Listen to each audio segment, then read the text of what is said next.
강행 규정에 위반된 임금피크제와 취업규칙에 대한 판례를 살펴보겠습니다.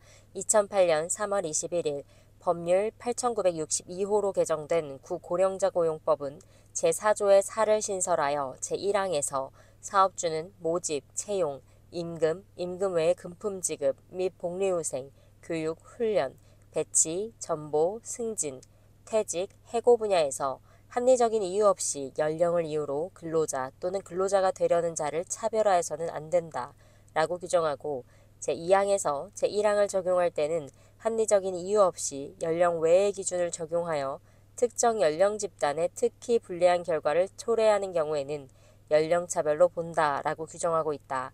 이와 같은 규정들의 내용과 고용의 영역에서 나이를 이유로 한 차별을 금지하여 헌법상 평등권을 실질적으로 구현하려는 구고령자고용법상 차별금지 조항의 입법 취지를 고려하면 구고령자고용법 제4조의 4, 제1항은 강행규정에 해당한다.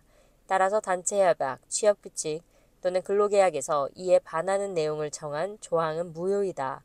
연령을 이유로 한 차별을 금지하고 있는 구고령자고용법 제4조의 4, 제1항에서 말하는 합리적인 이유가 없는 경우란 연령에 따라 근로자를 다르게 처우할 필요성이 인정되지 않거나 달리 처우하는 경우에도 그 방법, 정도 등이 적정하지 않은 경우를 말한다.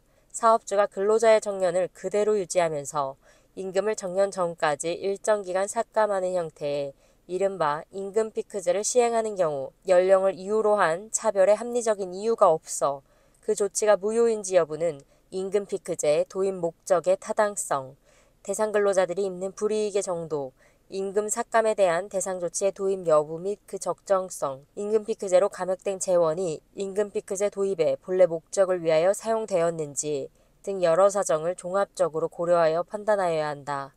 이 사건 성과연급제 시행에 따라 55세 이상의 근로자의 업무 내용이 변경되진 않았다.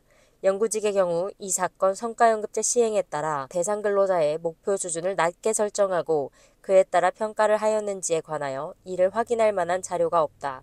원고와 같은 행정직의 경우 이 사건 성과연급제 시행에 따라 구체적으로 목표 수준이 어떻게 낮게 설정되어 업무량이 감소하는 것인지 알 수 있는 자료가 없다. 위와 같은 사실관계에 나타난 다음과 같은 사정들을 종합해보면 이 사건 성과연급제는 연령을 이유로 임금 분야에서 원고를 차별하는 것으로 그 차별에 합리적인 이유가 있다고 볼 수 없다.